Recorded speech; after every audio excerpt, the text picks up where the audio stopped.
ජුලයි intake එකේ Australian විසා රිෆියුසල් එකක් තිබ්බා. ඇත්තටම අපි ඒ වෙලාව ගොඩක් මෙන්ටලි ඩවුන් වෙලා හිටියේ. එහෙම වෙලාවක තමයි අපිට සදර්න් ෆන්ඩ්ස් එකත් හම්බුනේ. මුලින්ම මට දින ළඟම ඉන්ටේක් එකක යන්න ඕනේ. මොකද ඒ වෙනකොට අපි ගොඩක් ජොබ් වලින් උතයින් වෙලා ගොඩක් හෝප්ස් තියාගෙන ඉඳලා තමයි අපි රිෆියුසල් එකක් ආවේ හිතපුවත් නැති විදිහට. සදර්න් ෆන්ඩ්ස් එකෙන් නිව්සීලන්ත ආපු ෆැමිලි එක හස්බන්ඩ්ගේ යාළුවෙක් එයා තමයි මෙහෙම තැනක් තියෙනවා. අපි දෙන්නම ඩිසයිඩ් කරන්නේ අපි මෙතනින් කරමු එහෙම කියලා. අලිනුත් අපි වැඩ කරලා තියෙනවා ඒජන්ට්ලා එක්ක. එහෙම බලද්දි ඇත්තටම ගොඩාක්ම සතුටුයි. අනිත් අපි කිසිම ස්ට්‍රෙස් එකක් නැතුව තමයි වැඩ කරේ. කොයි වෙලාවකවත් ෆෝන් එකක් ආන්සර් කරන්නේ නැතුව එහෙම හිටියෙත් නැහැ. අනිත් එක කියන්න ඕන අපි කතා කරපු සමහර තැන්වල රිෆියුසල් එකක් අපිට ඕස්ට්‍රේලියාවේ රිෆියුසල් එකක් තියෙන හින්දා ඒ රිෆියුසල් එකට වෙනම ගාණක් ගන්නවා. ඒත් මෙහි එහෙම අය කරෙත් නැහැ. මිස්ටර් මොහාන්නත් මතක් කරන්න ඕන ලොකු සපෝට් එකක් දුන්නා. මෙහි ඇවිල්ලත් ඒ වගේම මොකද මම ආවේ ගම්වතුර දවස්වල. ඒකින්ද මගේ ලගේජස් මට හම්බුනේත් නැහැ. ආවේ හෑන්ඩ් ලගේජ් එක විතරක් එක්ක මට ලොකු සපෝට් එකක් ඒ වෙලාවේ දුන්න මම ඒක ගොඩක් මතක් කරන්න ඕනේ. මම ආවෙත් රෑ 12ට විතර ඕක්ලන්ඩ් වලට ලොකු සපෝට් එකක් මට ඒකට දුන්නා. ඉන්න දැන් අපි හොයාගත්තේ සදර්න් ෆන්ඩ්ස් එක through. ඒගොල්ලොත් එක්ක කතා කරාම අපිට ආපු ට්‍රස්ට් එක ඒගොල්ලෝ අපිට අපේ ප්‍රශ්න වලට දීපු විසඳුම් අනික කිව්වා අනිවාර්යයෙන්ම වීසා එක අරන් දෙනවා. ඇත්තටම මම හිතුවේ නැහැ නොවැම්බර් මම මෙහෙටත් ආව නොවැම්බර් 28 වෙනකොට මට ඇත්තටම ගොඩක්ම සතුටුයි ඒක ගැන ඉතින්. හයි! ඉතින් හැමදාම වගේ අද අපි ඔයාලත් එක්ක එකතු වෙන්නේ නිව්සීලන්ත ඩ්‍රීම් එක අචීව් කරගන්න සදර්න් ෆර්න්ස් අපිත් එක්ක එකතු වෙන ස්ටුඩන්ට් කෙනෙක්ගේ සක්සස් ස්ටෝරි එකක් අරගෙන. ඉතින් අද අපි කතා කරන්නේ මිසස් මදුනිත් එක්ක. හයි මිස් මදුනි. හයි. දැන් මේ වෙනකොට නිව්සීලන්ත ස්ටුඩන්ට් වීසා එක අප්‍රූව් කරගෙන ඔල්රෙඩි නිව්සීලන්ත වල වැඩ කටයුතු කරගෙන යන ගමන් තමයි ඉන්නේ. ඉතින් මිස්ටර් කොහමද මේ දවස්වල මොකද වෙන්නේ? මේ දවස්වල ලෙක්චර්ස් යනවා. ඇත්තටම ඉතින් ගොඩක් සතුටුයි. මේ දවස්වලදී සතුටින් ඉන්නවා. වීසා එක අප්‍රූව් කරගත්තාම මිස්ටර් මොන වගේ ෆීලින් එකක්ද ආවේ? ඇත්තටම මම ගොඩක් සතුටු වුණා. මොකද මේ අපේ ඔල්රෙඩි අපි සදර්න් ෆ්‍රන්ස් එකට ආවෙත් වීසා රිෆියුසල් එකක් තියාගෙන ජුලයි එකේ රිෆියුස් වෙලා අපි නොවැම්බර් වෙනකොට නිව්සීලන්ත ඇවිල්ලා ඉන්නවා. ඉතින් ඒක ගැන ඇත්තටම ගොඩක් සතුටුයි මට. මිස්ගේ දැන් වීසා රිෆියුසල් එකකුත් තියෙනගානේ. ඒ ගැනත් අපි පොඩ්ඩක් කතා කරමු. වීසා රිෆියුසල් එකක් තිබිලා දැන් අපේ සදර්න් ෆර්න්ස් එකෙන් මේ සර්විස් මේ මිස් වීසා එක අප්‍රූව් කරගෙන ඔල්රෙඩි ගිහින් ඉන්නේ. මිස්ටර් ඒ එක්ස්පීරියන්ස් එක මොන වගේද? මොකද මේ අපිට 2025 ජුලයි ඉන්ටේක් එකේ ඕස්ට්‍රේලියන් විසා රිෆියුසල් එකක් තිබ්බා. ඇත්තටම අපි ඒ වෙලාව ගොඩක් මෙන්ටලි ඩවුන් වෙලා හිටියේ. එහෙම වෙලාවක තමයි අපිට සදර්න් ෆන්ඩ්ස් එකත් හම්බුනේ.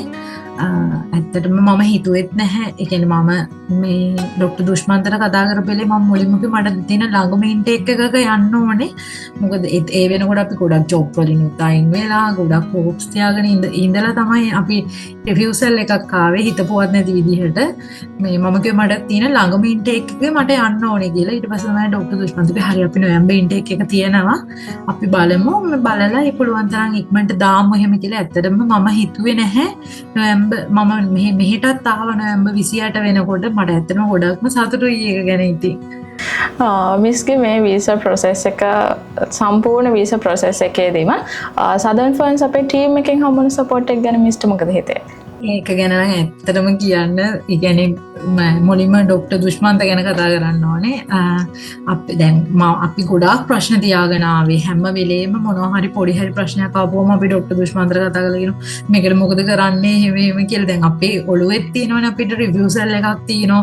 ආයිමත් අපි මේ රිස්ක් එකක් ගන්නෙ අපි රිෆියුසල් එකකින් ඉඳ ගොඩක් සල්ලි වියදම් කරලා එහෙම හිටියේ ගොඩක් සල්ලි නාස්තිත් වෙලා තිබ්බේ අපේ අතින් මේ. එතකොට දැන් හැම වෙලේම ડોක්ටර් දුෂ්මන්ත කියන හරි බය වෙන්න එපා. මම ඕගොල්ලන්ගේ වීසා එක දාලා සති දෙකෙන් මම වීසා එක අරන් දෙනවා එහෙම කියලා තමයි හැම වෙලේම කියන්නේ. අනික අපිට මොන ප්‍රශ්නයක් තිබ්බත් එයාගා හැම වෙලේම ඒකට හොඳ සොලියුෂන් එකක් තිබ්බා.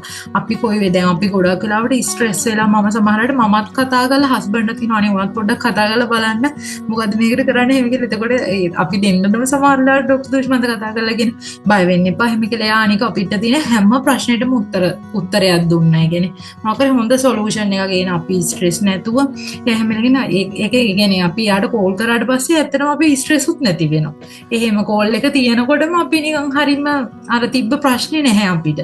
ඒ වගේ මේ මිස්ටර් මොහාන්නත් මතක් කරන්න ඕන ලොකු සපෝට් එකක් දුන්නා.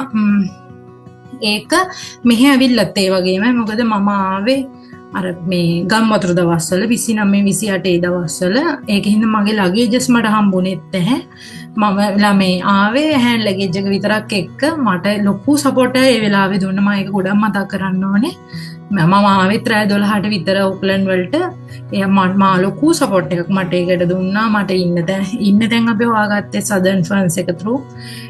ඊට පස්සේ කසුනි ගත්තත් එහෙමයි. කසුනිට මම ගොඩාක් කරදර කරා. රෑ 11ට මැසේජ් කරත් රිප්ලයි කරනවා. ඇත්තටම ලොකු සපෝට් එකක් දුන්නා. ඒ වගේම තේරුණි SOP බලදී ඒත් එහෙමයි ලොකු සපෝට් එකක් දුන්නා අපිට. කියන විදිහට සමාජලට වෙනස් කරනවා. එහෙම ඇත්තටම ලොකු සපෝට් එකක් ඒගොල්ලෝ හැමෝම දුන්න හැම වෙලේම. හැම වෙලේම අපි කතා කරාම ඒකට මොනවා හරි මේගොල්ලෝ උත්තරයකුත් දුන්නා. කොයි වෙලාවකත් ෆෝන් එක ආන්සර් කරන්නේ නැතුව එහෙම හිටියෙත් නැහැ. මොකද අපි ගොඩක් ඒ කියන්නේ කලිනුත් අපි වැඩ කරලා තියෙනවා ඒජන්ට්ලා එක්ක. එහෙම බලද්දී ඇත්තටම ගොඩාක්ම සතුටුයි. අනික අපි කිසිම ස්ට්‍රෙස් එකක් නැතුව තමයි වැඩ කළේ. ඒ කියන්නේ ඇත්තටම ගොඩක් සතුටුයි. මිස්ලගේ මේ ඩ්‍රීම් එකක් නේ නිව්සීලන්ත ස්ටුඩන්ට් වීසා යනවා කියලා කියන්නේ. එතකොට ඒ ඩ්‍රීම් එකට යන්න මිස්ලට සදර්න් ෆර්න්ස් හම්බ වුණේ කොහොමද? එතකොට සදර්න් ෆර්න්ස් අපිව තෝරගත්තේ ඇයි? මිස් පොඩ්ඩක් ඒ ගැන කතා කරමු.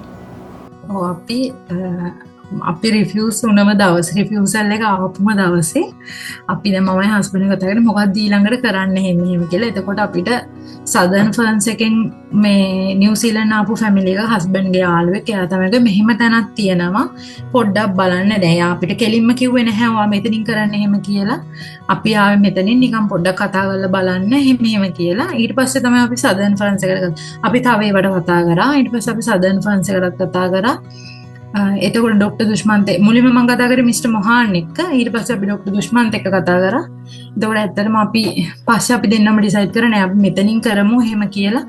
අනිත් එක කියන්න ඕන අපි කතා කරපු සමහර තැන්වල මේ රිෆියුසල් එකක් අපිට ඕස්ට්‍රේලියාවේ රිෆියුසල් එකක් තියෙන හින්දා අපේ ඒ රිෆියුසල් එකට වෙනම ගාණක් ගන්නවා. ඒත් මෙහි එහෙම අය කරෙත් නැහැ. හැබැයි මම ඒක නෙමේ සදර්න් ෆර්න්ස් එක තෝරගන්න හේතුව.